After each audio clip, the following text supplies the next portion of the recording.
Hello, everybody. Good evening. Good evening. Yeah, how's everyone doing out there? Yes, it is another Wednesday night immigration Q&A. Hello to everyone coming out and joining us tonight. And for those of you also who are going to watch this a little bit later, I am Radlin Mendoza, and this is my law partner and husband, John Gardner. And we are the founders and attorneys, immigration attorneys at Gardner and Mendoza Immigration Law. Our physical office is located in Virginia Beach, Virginia, because we are an immigration law firm. We serve clients all over the world in all 50 states as well. So, right.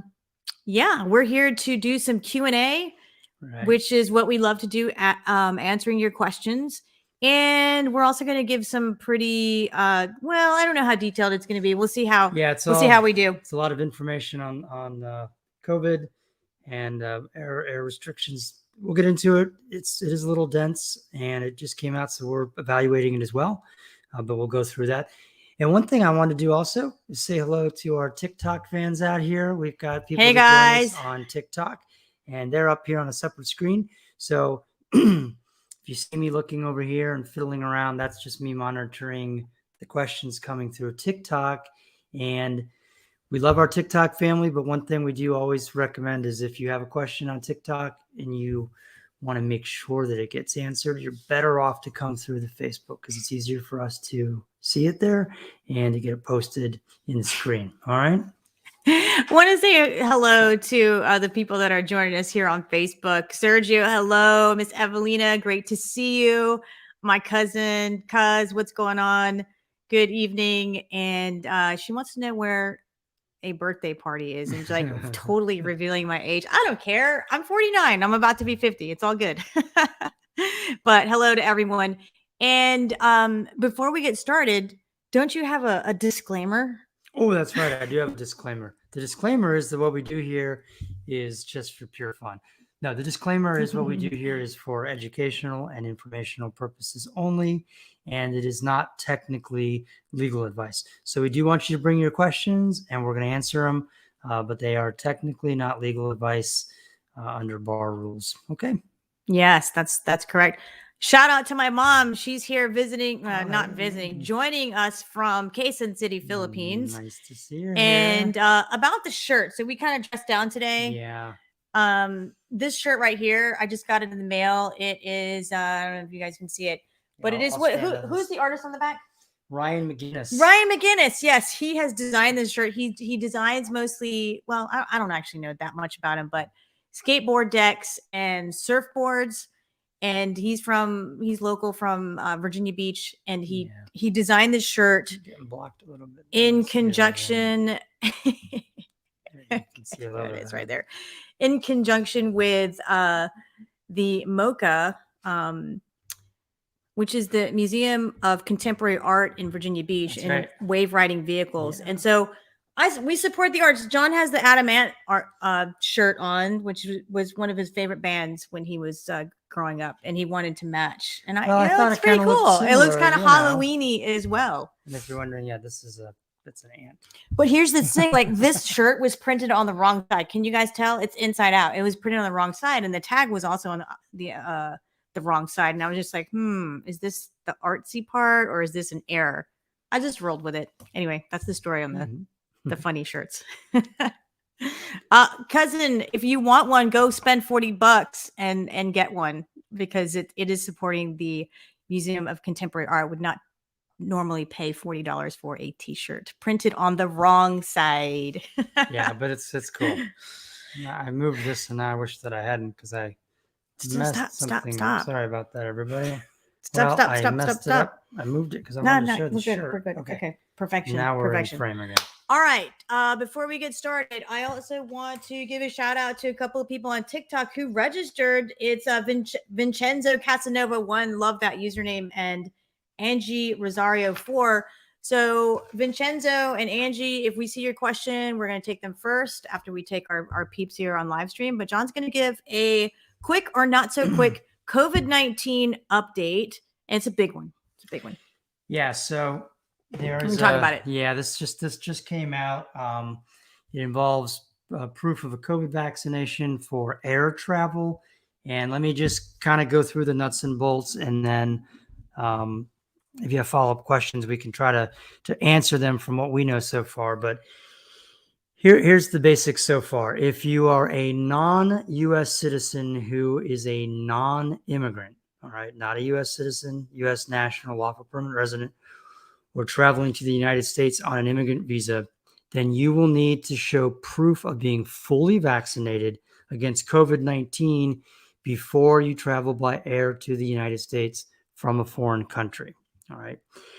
At this time, all air passengers ages 2 or older, regardless of citizenship or vaccination status, must show a negative result of a COVID-19 viral test or documentation of recovery from COVID-19 before they board a flight to the United States.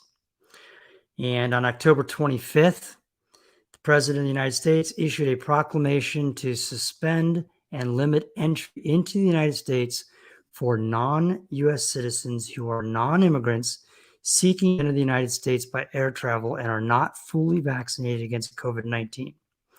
The proclamation and CDC's order do not apply to U.S. citizens, U.S. nationals, U.S. lawful permanent residents, and immigrants.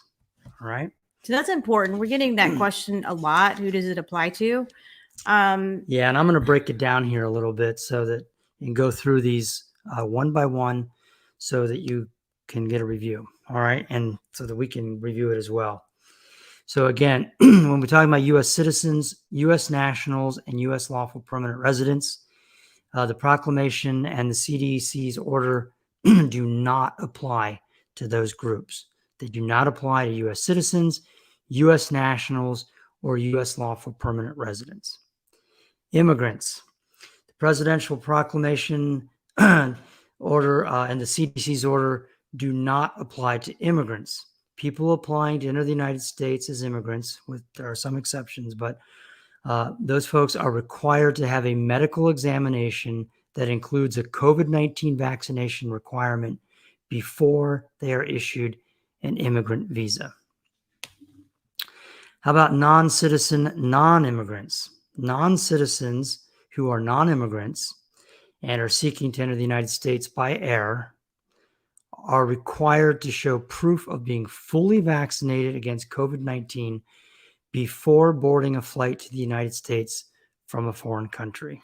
So it sounds like the airport, the airlines is going to kind of take the brunt of checking these. It sounds like that's going to be interesting. Yeah. If you're not fully vaccinated against COVID-19, and they reiterate this and emphasize this in all bold print, you will not be allowed to board a flight to the United States unless you meet the criteria for an exception. And there are some exceptions pursuant to the proclamation and the order. So everyone with this so far? We're good. Sort of. I mean, we'll recap at the very end. We shall recap.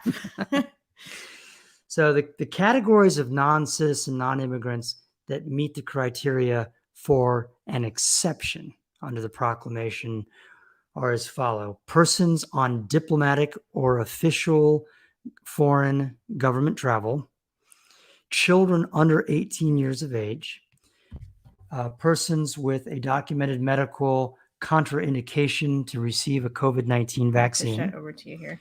Participants in certain COVID-19 vaccine trials, persons issued a humanitarian or emergency exception, persons with valid visas, excluding B1 business visas or B2 tourism visas, who are citizens of a foreign country with limited COVID-19 vaccine availability, members of the U.S. Armed Forces or their spouses or children who are under 18 years of age, sea crew members traveling with a C1 and D non-immigrant visa, and persons whose entry would be in the national interest as determined by the Secretary of State, the Secretary of Transportation, or the Secretary of Homeland Security. All right. If you do travel into the United States on one of these exceptions, you're going to be required to attest that you are exempted from the requirement, and you're going to have to show proof. And you are also going to have to attest that you will be tested with a COVID-19 test 3 to 5 days after arrival in the United States, unless you have documentation of having recovered from COVID-19 in the past 90 days. You will attest that you will self-quarantine for a full 7 days, even if the test result to the post-arrival viral test is negative. And you will agree that you will self-isolate if the result of the post-arrival test is positive or if you develop COVID-19 symptoms. All right. And based on the category of the exception, if you intend to stay in the United States for longer than 60 days, then you may additionally be required to attest that you will agree to be vaccinated against COVID-19 and that you have arranged to become fully vaccinated within 60 days of arriving in the United States. So just let me interject here. When John is talking about attesting to these things, you are swearing and under penalty of perjury. And if you don't, if you, what would we say, lie, I guess there's no other way to put it, then, you could have criminal charges imposed on you. Now, enforcement of this, I don't know what that's going to look like. I'm sure you don't either. It sounds kind of like a cluster to me, but it's something, right? It's something, because the thing here is, I mean, we posted this video on TikTok and got a lot of comments, just about the vaccine is, we're not going to discuss the pros and cons of vaccine or whatever. That's not what we're here for. But the bottom line is, we had some geographical restrictions for people coming into so many countries. Those are gone now. So India, Brazil, UK, the whole Schengen area, you can come in now if you can show that you are vaccinated. So I think that this makes more sense, than just saying you can't come in and you gotta go to another country for 14 days before you can come into the United States. I mean, that was just really, really difficult. I mean, we had clients that did it and accomplished it, but it's not easy. Yeah, it's a lot of information. I agree. It's one of those things that just rolled out. Whether it's good or bad, that's a different debate. Whether it's enforceable and how it will be enforced, these are all questions that we're going to find out. But yeah, this is the situation now. Right. Just to recap very briefly, starting on November 8th, foreign national air travelers to the United States will be required to be fully vaccinated and provide proof of vaccination prior to boarding an airplane to fly to the United States, with very limited exceptions. Fully vaccinated air travelers will continue to be required to show documentation of a pre-departure negative viral test from a sample taken within 3 days of travel to the United States before boarding, and that includes all travelers, U.S. citizens, lawful permanent residents, and foreign nationals. And unvaccinated travelers, whether U.S. citizens, lawful permanent residents, or a small number of accepted unvaccinated foreign nationals, will now need to show documentation of a negative viral test from a sample taken within 1 day of travel to the United States. So that's a pain.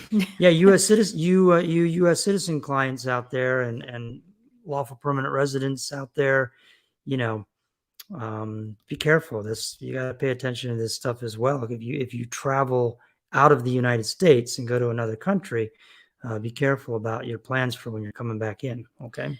Right. And if you are vaccinated, then you have 3 days to get that test. But if you're not vaccinated as a U.S. citizen or a lawful permanent resident, then you have to get that COVID test within 1 day of travel. Yeah. And again, that can be fairly tricky. We did it. Tricky timing. It is very tricky, right? So we did it. We traveled to the Bahamas. My daughters and I and my sister's a girls trip, and when I thought about it coming back from that trip, I probably would not have gone on that trip knowing that if one of us tested positive for COVID, then then that person would have had to stay. And, our oldest daughter was going off to college. Like, I just didn't think Mhm. about all the different ramifications of this travel, but just there is a kind of a penalty if you're not vaccinated as a U.S. citizen or a lawful permanent resident, in the sense that you've got to get that COVID test within a day.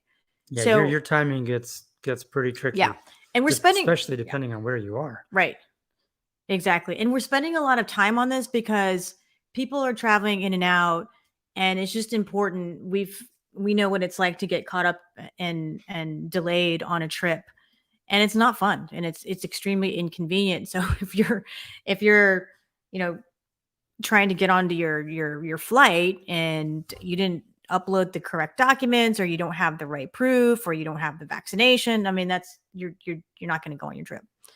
Bottom line. So pay attention to these. Look into it yourself. If you're want to follow up and get more info, or if you have any questions about it, you can reach out to us. Obviously, lots of people travel all over the world, but especially our client base. Yeah. There's a lot of international travel. So just make sure that you are totally up to date on this, because this is a change. Okay. Yep. Awesome. Thanks. Reminder to the folks on TikTok, if you want to have your question posted, we're going to look at your questions, but if you want to have it posted, you can come join us on Facebook.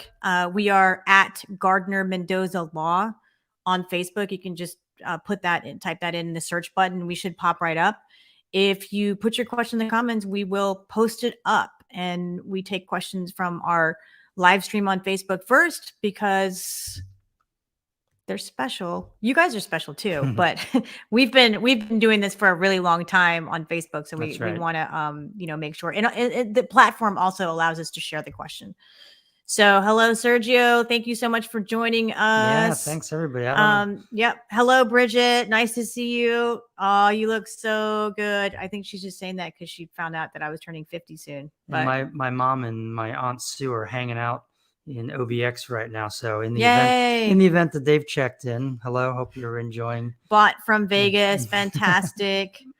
All right. Yeah, people all over. Do we have any questions here? I don't see any specific questions, but did you see any questions? I mean, it's kind of hard to. Well, the questions, yep, they've been coming in already. Hi, Nicole. So. Yeah, so look out for Vincenzo and Angie Rosario. I don't know if you see them. Not yet. Okay.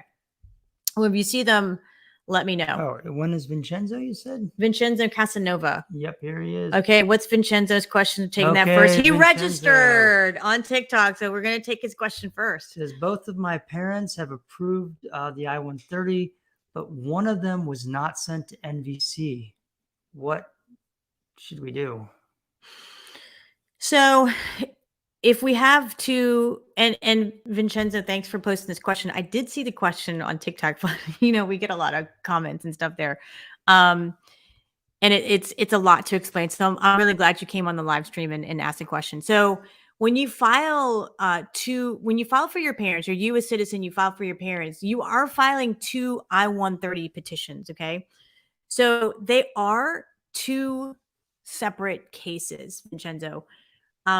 I wouldn't, and again, if you want to put in the comments, or if you want to come to Facebook at Gardner Mendoza Law and put in the comments, the question I would have is, how long has it been? I mean, are we talking about a couple of weeks, a couple of months, a month, where mom hasn't gone to the NVC yet?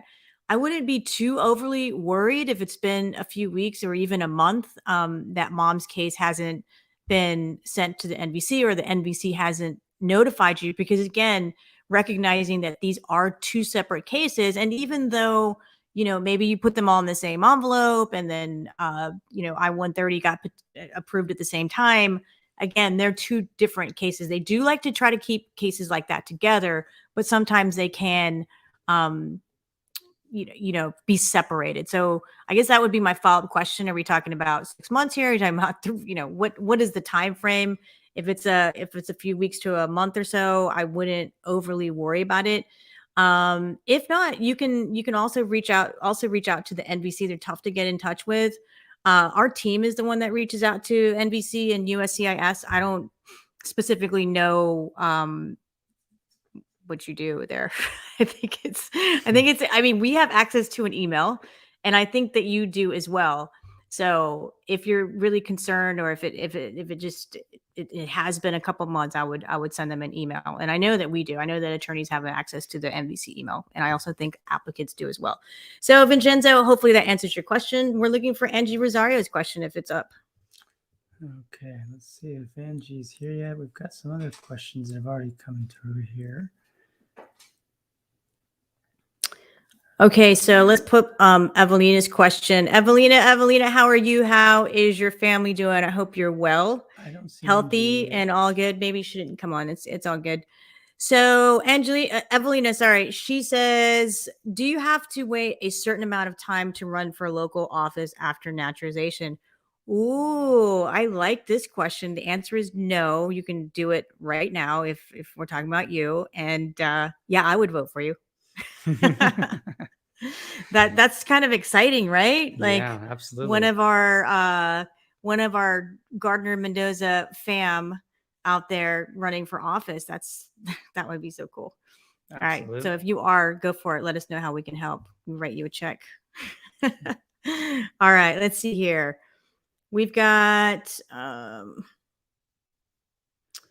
so let me see here. Okay, we've got one here. Do you want to take one there? Sure. Let me just put this up here. Can you guys help me with a Nick is asking, can you guys help me with a passport from the Philippine consulate, maybe? Probably consulate, yeah. Okay. And he says, I am a permanent resident. I need a POW. No. Okay. Now I understand the question. Just hard to get an appointment. Been trying for a year. Nick, unfortunately, we cannot, we do not assist with that. If you are not sure if you're local in the area, let me see. If you are, then our good friend Roy Estaras, he's very connected to the U.S. Embassy. I'm sorry, the Philippine Embassy in Washington, D.C. And pre-COVID, this is what he was doing. He was helping people get their passports. So if you want to send us a direct message through Messenger here, I will share that information with you. Roy Estaras, he's a great guy, a great person in the community. And you don't necessarily have to be from the area if you're not from the area. So thank you for that question. But unfortunately, we do not do Philippine immigration stuff. All right. Okay, so Russ here wanted to know, he said he has a problem with his taxes and wants to know if he's still going to be able to renew his green card in 2023. Yes. Yes. Unless the, I guess there's, depending on how big, if we're talking about a criminal indictment situation, yeah, that might true. Change things. But assuming that you just you owe back taxes or something of that nature, or you're in the middle of an audit or something like that. Right. Not a problem. And even if you owe taxes and you're on a payment plan, you can still file for naturalization. That's just something that you have to put on your application. If you haven't filed taxes. And so we've had plenty of people who were able to naturalize and, get citizenship, even if they had back taxes to pay. So, all right. All right. So Russ, you should be good to go. Let's see if we've got any questions here. Oh, look at this. We've got, Miss Maria is coming, just giving us love every week. She says, thanks to my attorney. Oh my gosh, they went to Mexico. Yay! That's fantastic. Yeah, that is. Wow. These guys had not been home in 20 plus years, I think. 20 plus years. I mean, it kind of chokes me up a little bit to get that message. Thank you so much for letting us know that you went to Mexico. That's really cool. That touches me. It's gonna make me really emotional thinking about that. I mean, I honestly think it's been like 30 years. If you go back, make sure you check the new COVID rules. Right. When are you coming back? Are you coming back before, after November? Yeah. Oh, well, she's a permanent resident. Didn't fly, though, That's true. also. Yeah. Okay. Permanent resident though. All right. Thank you so much for letting us know. I think someone's trying to go live with us. Not going live with anyone at the moment, but maybe in the future that might be kind of fun to go live with someone else. Okay, we've got Danielle here wants to know if she can apply for citizenship after 3 years. So why don't you talk about that for a minute, the different time requirements and why they're different. So if you are married to a U.S. citizen, living with that U.S. citizen for the past 3 years, then you can file early for U.S. citizenship at 3 years. You can actually do it at 2 years and 9 months. You can do it 90 days early. If you are not, then you have to wait 5 years. If you're in the military, it's a year. So yeah, that's the answer. Let's see here. We've got Sergio. Let's see. Sergio wants to know, if I get my girlfriend here on a fiancé visa, we get married here, is she able to leave to visit her family or go back to the Philippines for emergencies? Her mother is sickly. So this is a really good question, Sergio. One of the negatives I see for the fiancé visa is that it takes a while to get the permission to travel back to the applicant's home country after you file the green card application, the permission to travel, the work authorization document, for example, etc. So but if we have a true emergency situation here, then your soon-to-be wife will be able to try to make an info pass appointment to the local office and explain the circumstances that warrant an emergency. So you'd have to get medical records. And it is really up to the discretion of the person who's making these decisions. And it can be an officer who's on duty at the info pass. It may be a supervisor, it just depends on the local immigration office. So yes, if there's a true emergency, true emergency, again, it is highly dependent on someone else's judgment about the emergency. But, if mom is in the hospital and needs to, the doctor writes a letter stating, the family member needs to come immediately, it's an urgent situation, then they're most likely going to issue that emergency advance parole. Sergio, hopefully that answered your question. Okay. An extra ninja wanted to know with regarding these new rules, if it's air travel, domestic and international. No, this is not domestic. This is specifically dealing with air travel into the United States. Okay, so if you're just flying from Virginia out to Seattle, Washington, like I did this weekend, then this is not a rule that's going to affect things. All right. My cousin wants to know when we are going to Punta Cana. Question mark. I didn't know we were going to Punta Cana, but yeah. She must want to test out these new vaccination rules. Mm-hmm. She's a U.S. citizen, though. I think. I don't know. She might not be. She could be one of those people that are lawful permanent residents for life and don't ever apply for U.S. citizenship. I don't think that because are you a U.S. citizen yet or what? Yeah. I'm sure that if she's not a U.S. citizen, she would have asked me to help her with that process. The DR was on our list. We'll go back to the DR. Yeah, we've been there, but we can go back for sure. Yeah, I wanted to have a destination birthday party, but it's so much to do. We just did it in the Bahamas. It was a lot. Okay. All right. What else do we have today here? Let's see. I'm checking here on Facebook. Yeah, Sarah's got a question here that I'm having trouble putting together. My I-130 is pending in California. Yep. Will I stay that way? F2A siblings under 21 and one over 21. And I can't really quite understand. I don't know what the question is. So who is that? Who's asking the question?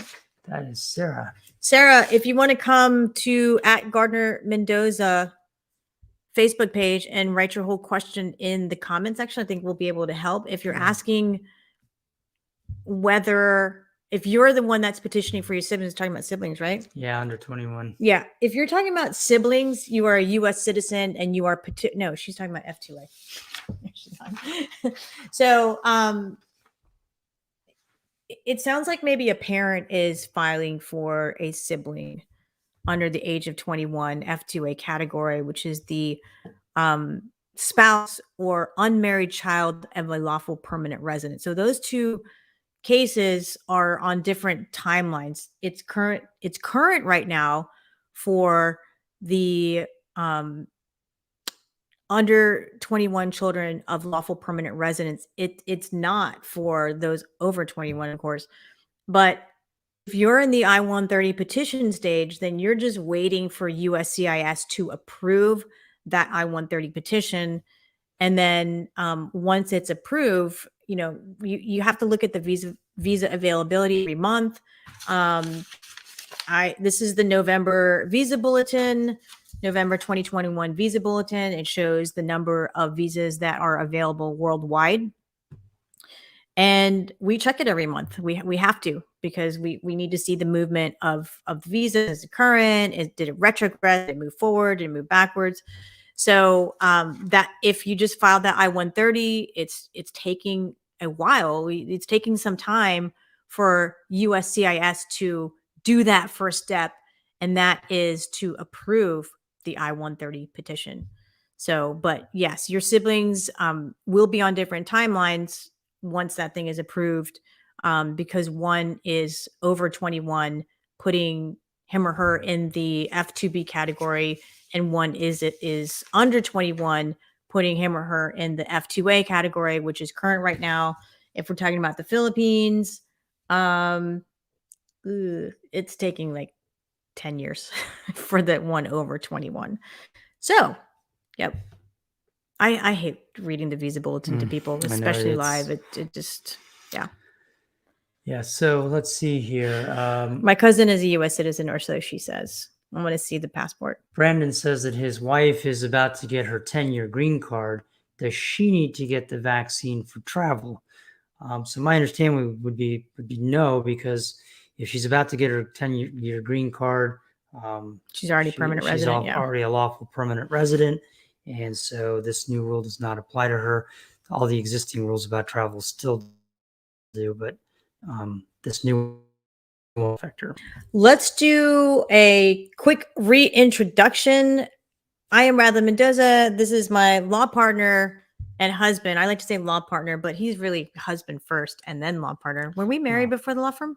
Husband first, but for this 1 hour on Wednesday nights, it's law partner first and husband He's second. just the law partner. That's right. We're anyway, we are immigration attorneys in Virginia Beach, Virginia. We own the law firm of Gardner and Mendoza, based here out of Virginia Beach. We are celebrating our 21st year of our law firm this year. This month, actually, this is the month we started our law firm 21 years ago. And we come here every Wednesday night. I think we're going to change it to, because we have something on Wednesday night next week, to Wednesday afternoon. John doesn't know this yet. But pretty much every Wednesday night to answer your immigration questions.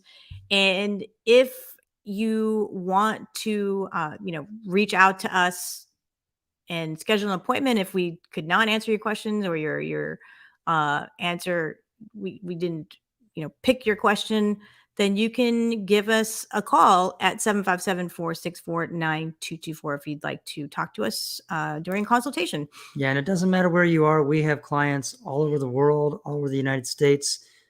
Immigration law is an area of law that can be practiced anywhere.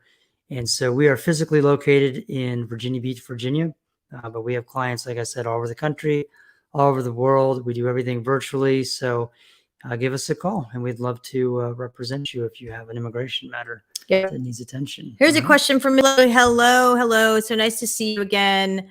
Lovely wants to know, is it possible to file a petition for siblings that are above 30 years old and married? The answer is yes. There is no Age cutoff, if you are a U.S. citizen and filing for your siblings, it doesn't matter whether they're married or not married. It doesn't make it faster or slower.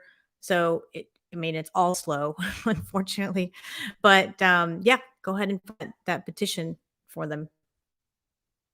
Those petitions, I should say. Thank you so much. Yes, a happy anniversary to us, 21 years. And this is our anniversary month. If those of you who are just joining us, we don't normally wear shirts like this in our professional capacity.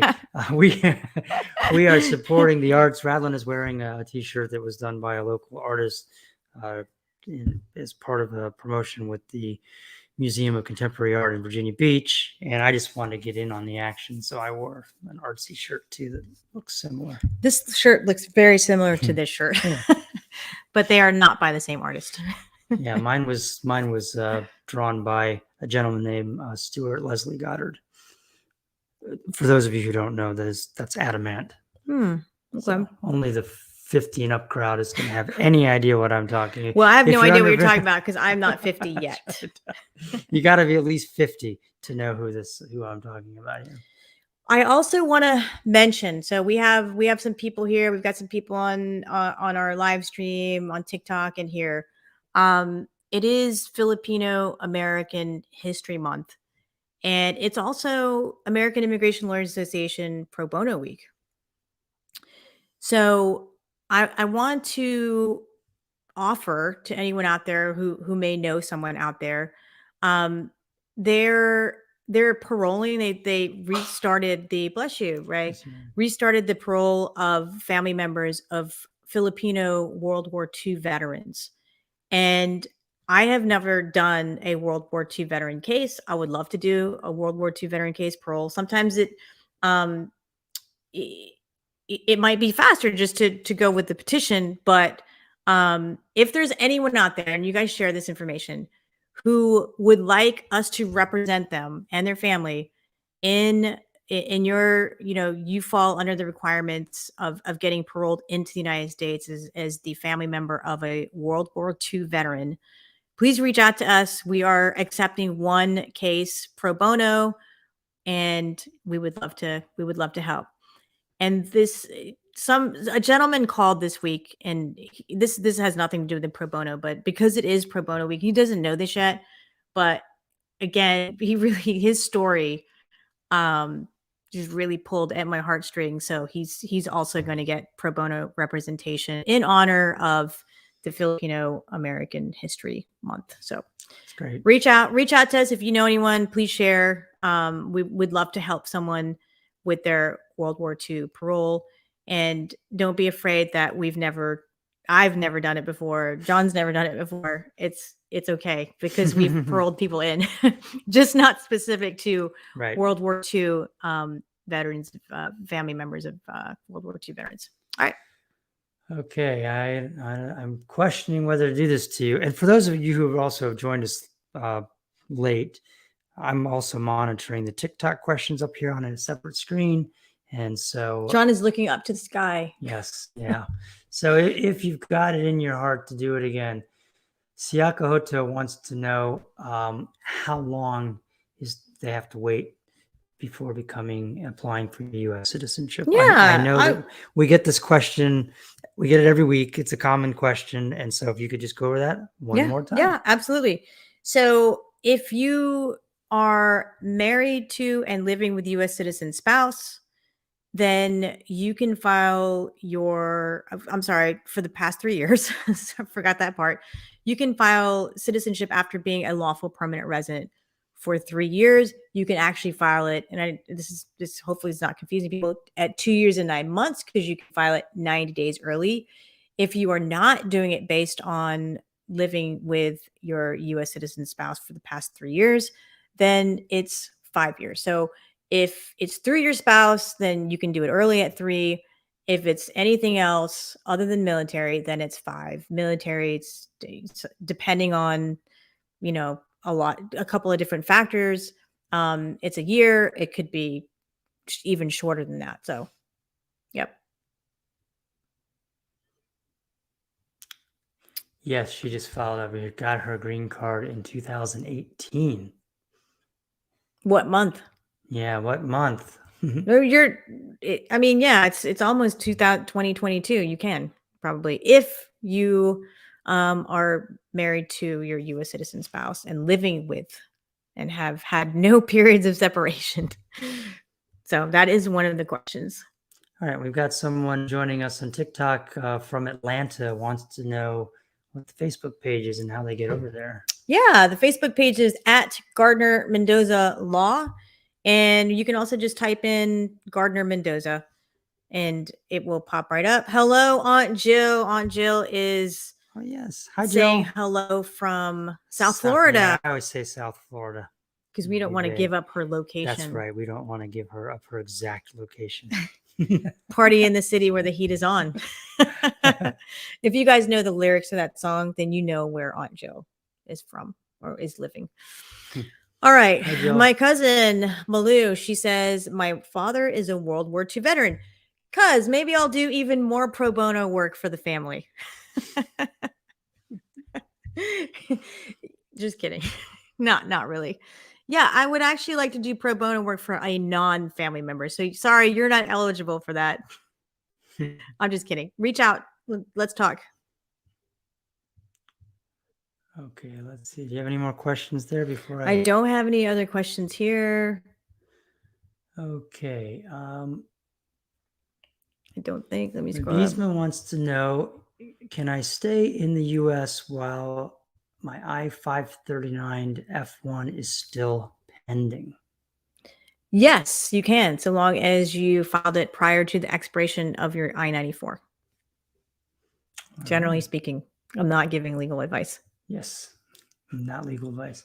So generally speaking rule. I also, we tried to get a private Facebook page and it's time now to go ahead and launch that. Gonna launch that, guys. Gonna launch that. And a benefit of getting on the private Facebook page is we will be on there more than once a week with regard to answering your questions. And it's going to just be a nice community. So if you want to do that, please go ahead and write. What should they write?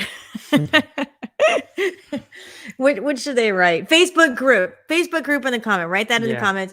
I can't see it. I can't see the comments once our TikTok is done. So you can email us, TikTok fam. You guys can too. info@gmlaw.net. It's here on this screen at Facebook, Gardner Mendoza Law Facebook. It's info@gmlaw.net. You can just text. What did we say it was going to be? Facebook group, FB group, or Facebook, whatever. Just we haven't eaten dinner yet. Like, I think I need some protein. Yeah. Sergio wants to get on the Facebook group. Lakeisha, how's it going? She wants to get on the Facebook group. Put it on, guys. We already have some takers. Fantastic. Yes, we're really going to start it. Sometimes, we have these great ideas, but we're ready to do it because there's just so much information out there, and we really want to kind of dig deeper into things like the visa bulletin for those who are interested in it. Dig deeper into the vaccination requirements again, because there are many exceptions and nuances of that. Yes, and continue to monitor the immigration reform. Yep. Remember that? Do you remember that? And updates with DACA and things like that. But I also want to just really, really quickly, a few weeks ago, some people on TikTok or Facebook, they were asking about Hong Kong, like what's going on with Hong Kong.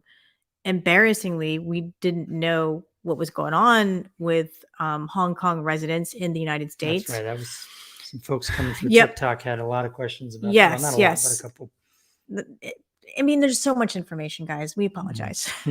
But here we are bringing you some information about Hong Kong residents in the United States. President Biden issued a memo. It was all the way back in August 5th to defer for 18 months the removal of residents of Hong Kong, certain residents of Hong Kong who are present in the United States as of August 5th, 2021. So there are different requirements in order to apply for this. And it's very similar to the requirements, I should say, are very similar to the requirements for TPS. You have to show that you're continuously present in the United States as of August 5th. You can show that through passports and lease agreements, birth certificates, money order receipts that you've sent home, things like that. You can also apply for work authorization if you qualify. So that is what is going on with Hong Kong residents. If there are any people here that's what I was looking to see. But I wanted to circle back and talk about that since we didn't know. Hopefully we didn't look so stupid. But hey, you know what? It's okay when you're our age.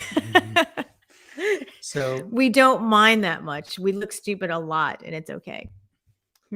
So let's see. Margie96 is checking in and just saying hello from Mexico. Hello. Hey, from Mexico. How's it going? I want to have my joining us. birthday party there, but I want to have a big birthday party, so I don't know who's going to be able to come to Mexico.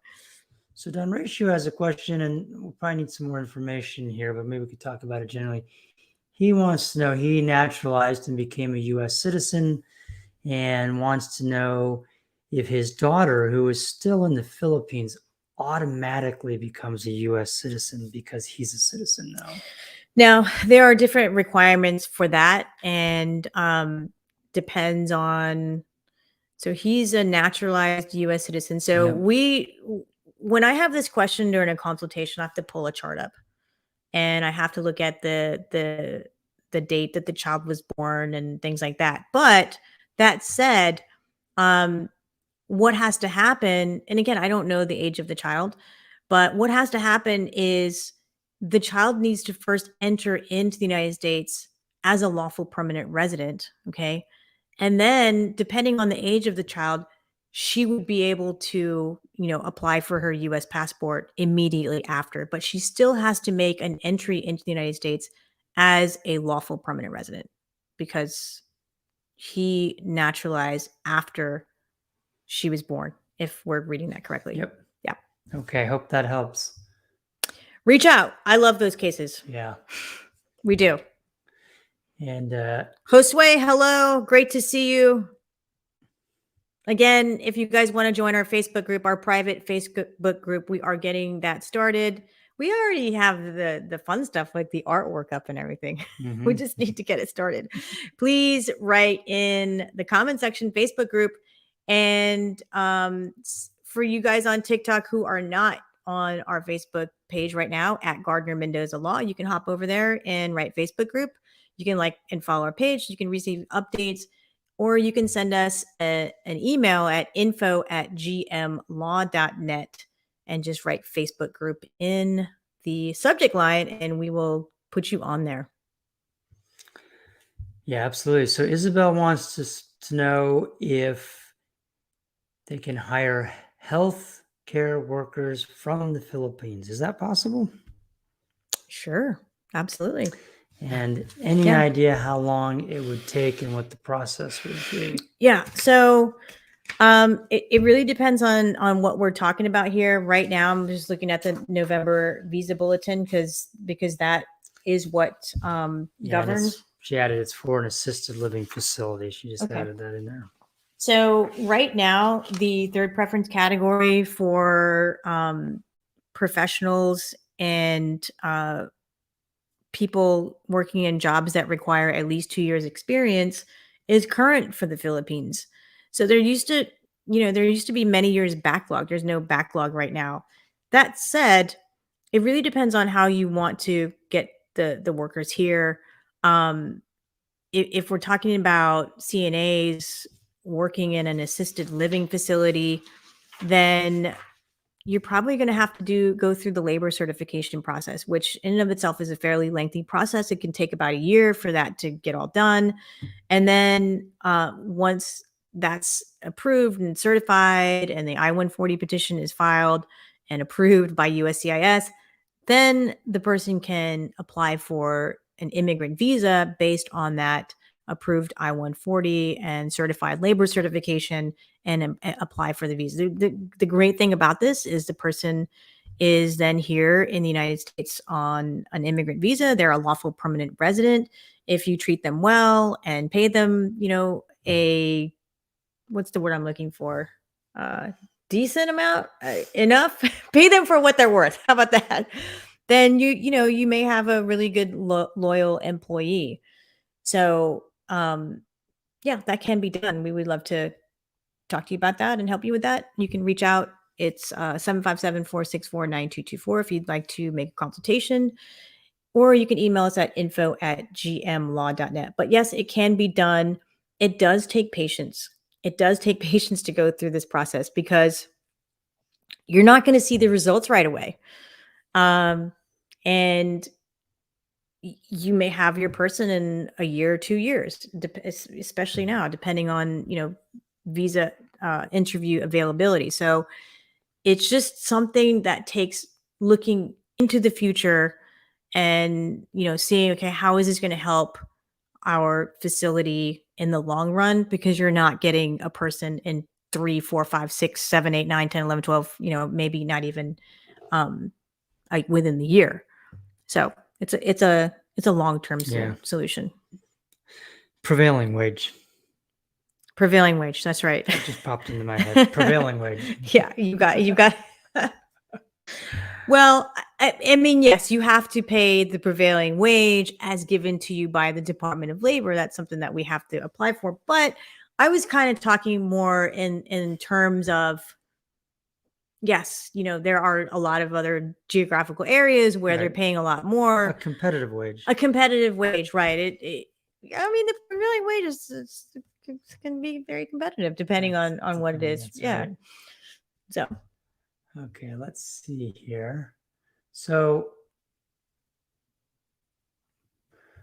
okay, Monkey Survivor 3 says that. Love that. I know the TikTok handles are fun. Mine's really cool too. It's at Immigration Lawyer 1. Isn't that so cool?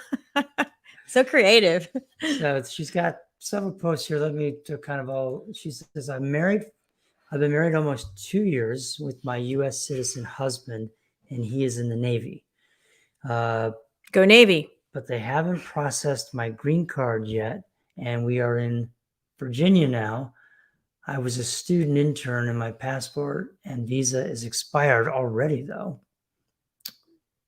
And so I'm not sure what the exact question is here. Sorry about that. I thought there was going to be a question at the end here. Okay.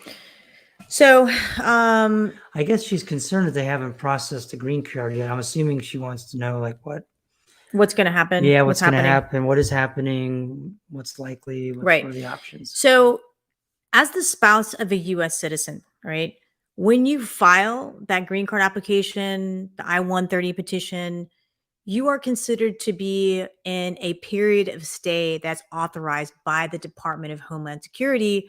And so even if all of your I-94 is expired, the visa expired, the visa is not even really that relevant here, but more relevant is your I-94.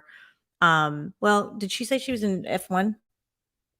Yeah. Anyway, so bottom line is you're authorized to be here. She was a student intern. Okay. Authorized to be here until a decision is made on your application. You're fine. Just, I would caution traveling outside of the United States. I wouldn't travel outside of the US without advance parole. That would be my one tip there. So hopefully that helps. Okay. Here's an interesting question. It's Rich. Wait, hold on. Oh. Hold on a second. Oh, goodness. This is quite an announcement we have here. We have our old friend here, Linda Carter. She is 27 years for Philippines Brothers. That's a long, long time. Linda, we just want to do a quick intro. You can introduce Lisa. Linda. Sorry. You know better than I do. Okay. So Linda, I'm going to just say we go way back. But Linda is recently retired from USCIS as a supervisor as an officer. Well, I guess it was officer first, then supervisor. We kind of like grew up doing interviews together, although I was there first, I will have to say. But she's here on our Facebook. She's making comments. Last week, we had a really good time because when John and I did not know the answer because of Linda's institutional knowledge, she was able to help out with these. There's a lot of information. Yeah, and she can provide. And guys, you know why I said let's do the private Facebook group? Because Linda she hasn't in the recent past, but she has in the past said that she will come on and talk to our private Facebook group. Yeah. So yeah. Yeah. It's cool. It's cool. It's cool. It's cool to have you here, Linda. Do you know what it is? It's a testament to our good relationship and how I think that not you have to have mutual respect. The officer has to have respect, should have respect for the attorney, the customers, the clients. The attorney, of course, should have respect for the officer doing her job, the supervisor doing their job. And we have that. And it's cool. So thank you, Linda, for joining. Yeah. Thank you so much. So Miss Independent 11 checking in and saying hello to us from San Francisco. Yeah, buddy. San Francisco, hello. Thanks for saying hi. Thanks for popping into our live stream. Okay, let's see here. All right. Ms. Sprague, you're going to have to start paying me to comment on your Facebook page. Aiden wants to know, hi, can I file an N400 and expect that our pending I-751 will be adjudicated at the same interview? Yes, that is a possibility. Yes, that is a possibility. Absolutely.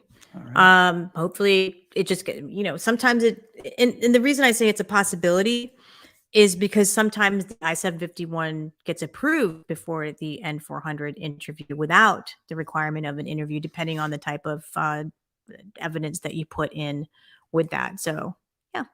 All right. Oh, we got someone checking in here from Sacramento, California. Bye. Hello. Yeah, looks like the West Coast is representing here today. West Coast is 3 hours. Yeah, 3 hours behind us. So it's 5:58 there. Yep. Y'all just got off from work. Awesome. Lynn, we love you too. We love you too. You could be an administrator on the Facebook group. All right. Let's see here. Any questions on well, we have a couple of minutes. I'm going to go ahead and, just remind everyone again, we are here to help.